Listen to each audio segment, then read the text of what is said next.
Monsoon सत्र का आखिरी दिन भी हंगामे की भेंट चढ़ गया। मुझे लगता है ये लाइन तो हम ना रिकॉर्ड करके रोज लगा सकते थे। यही हो रहा।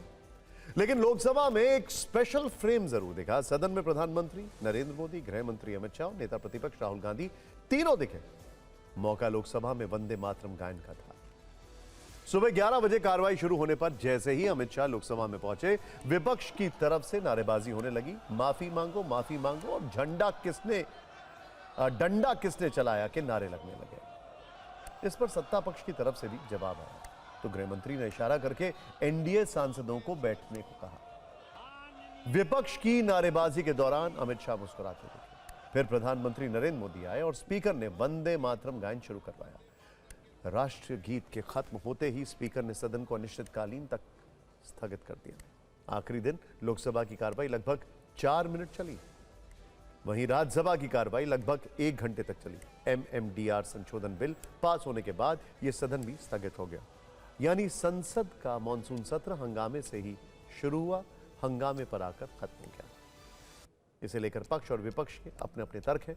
संसद के हंगामेदार एपिसोड में दोनों तरफ के सदस्य शामिल रहे। पूरे सत्र में सरकार और विपक्ष के बीच सबसे बड़ा टकराव छात्रों पर हुई कार्रवाई को लेकर है। विपक्ष गृह मंत्री के बयान की मांग करता है तो सत्र के आखिरी दिन 2 दिन में सरकार ने यह साबित करने की कोशिश की कि अमित शाह चर्चा से लेकर बयान तक के लिए तैयार है, लेकिन विपक्ष ऐसा नहीं चाहता।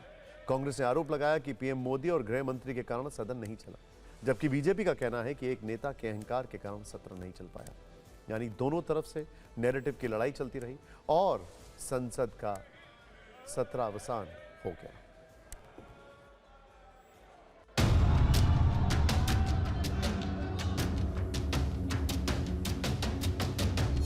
जब खुद ही प्राइम मिनिस्टर कदम नहीं रख रहे, होम मिनिस्टर कदम नहीं रख रहे, they want to destroy democracy. ये चाहते हैं कि पार्लियामेंट हमारे सामने कुछ नहीं, सब कुछ हम हैं।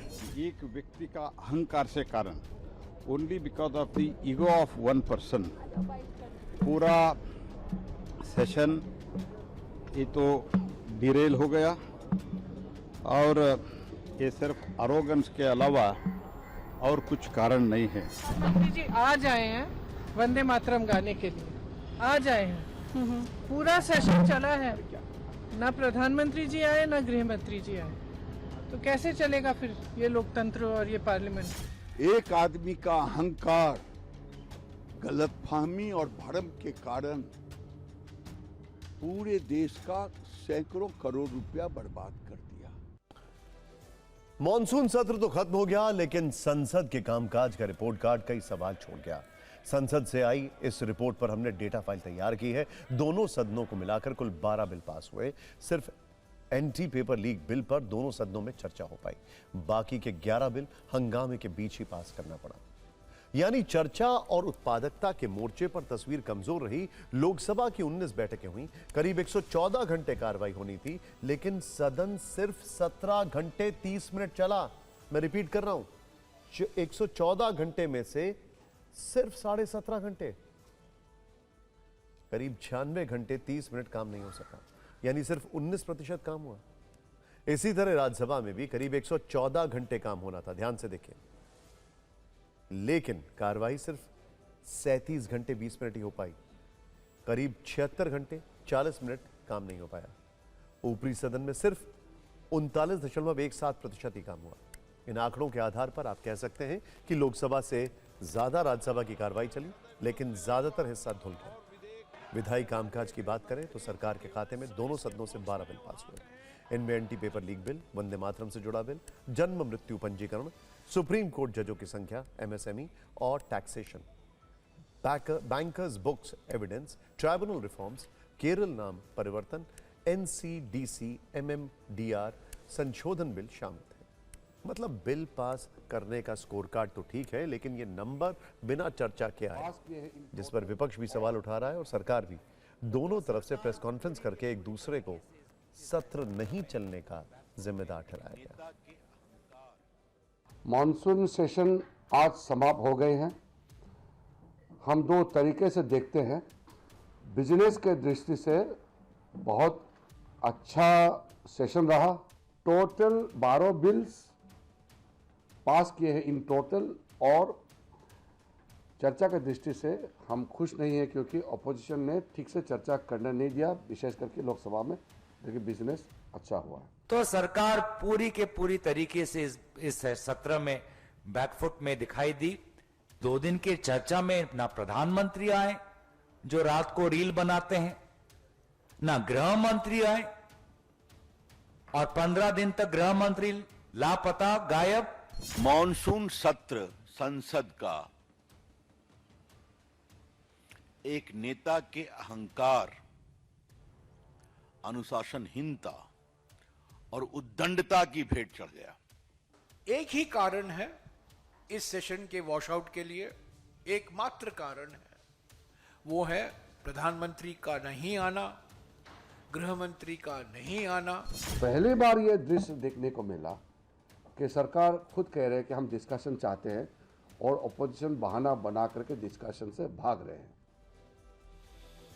वैसे आपको एक डेटा बताते हैं, बड़ा इंटरेस्टिंग है। लोकसभा की जो प्रोडक्टिविटी है, पार्लियामेंट्री अफेयर्स मिनिस्टर किरण रिजिजू ने बताया कि वो 19% थी और राज्यसभा की 39%। तो आप ये जानना चाहेंगे कि रिकॉर्ड क्या है?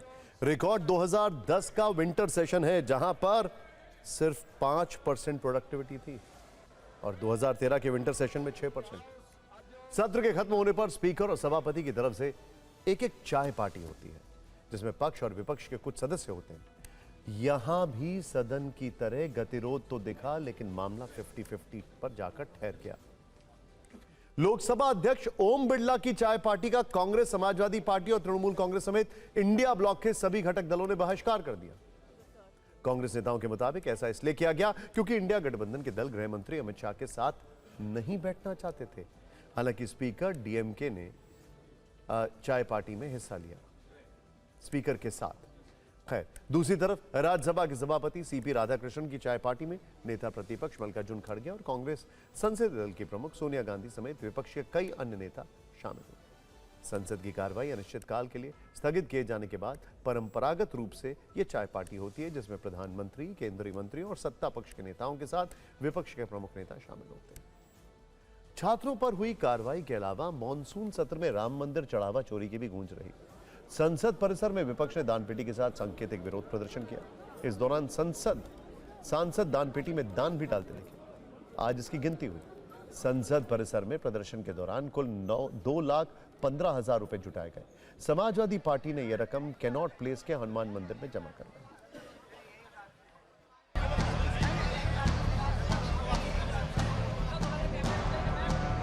2,15,490 रुपया और चांदी के सिक्के गए। संदेश ये है कि इस समय प्रभु मर्यादा पुरुषोत्तम भगवान श्री राम का मंदिर अयोध्या में चोरों के कब्जे में है। उस पार्टी, उस सरकार द्वारा, जिसके लिए धर्म सत्ता पाने का साधन और मंदिर पैसा बनाने का एक जरिया है। इंटरेस्टिंग बात यह है कि कल पॉलिटिकल पंडित्स ये कह रहे हैं कि ऑपोजिशन के नेताओं में भी अपने अपने मुद्दे पर वन अप रहने की क्या होड़ थी, क्योंकि पेपर लीक को लेकर कांग्रेस ने विरोध प्रदर्शन शुरू किया, समाजवादी पार्टी ने साथ दिया। फिर राम मंदिर को लेकर, चढ़ावा चोरी को लेकर समाजवादी पार्टी ने शुरू किया जो प्रोटेस्ट, उसमें कांग्रेस ने साथ दिया। लेकिन अरविंद केजरीवाल ने मुद्दा उठाया E20 का, उस पर उनको साथ कितना मिला? पॉलिटिकल पंडित इसको लेकर सवाल उठा रहे हैं और यह मामला कितना गूंजा। खैर, फिक्र के लेंस से देखें तो मॉनसून सत्र में संसद के कामकाज के लिए आवंटित समय के बड़े हिस्से का इस्तेमाल नहीं हो पाया। 12 बिल जरूर पास हुए, लेकिन बहस बहुत सीमित रही। सरकार और विपक्ष के बीच गतिरोध पूरे सत्र पर हावी रहा। कुल मिलाकर यह तस्वीर बताती है कि मॉनसून सत्र खत्म तो हो गया, लेकिन सरकार और विपक्ष के बीच चर्चा बनाम जवाबदेही की लड़ाई अभी खत्म नहीं हुई। मॉनसून सत्र खत्म होने के बाद इसका ट्रेलर भी दिखा। दिल्ली के मावलंकर हॉल में रचनात्मक कांग्रेस का राष्ट्रीय अधिवेशन हुआ। लोकसभा में नेता प्रतिपक्ष राहुल गांधी ने भी कार्यक्रम को संबोधित किया, जहां उन्होंने अभिनय के जरिए मोदी सरकार की विदेश नीति पर कटाक्ष किया। 30 सेकंड का यह वीडियो आपको जरूर देखना चाहिए। इनका पता नहीं कहां से इनके दिमाग में घुस गया। अब अजीब चीजें घुस जाती है, बट इनके माइंड में घुस गया कि फॉरेन पॉलिसी इज दिस।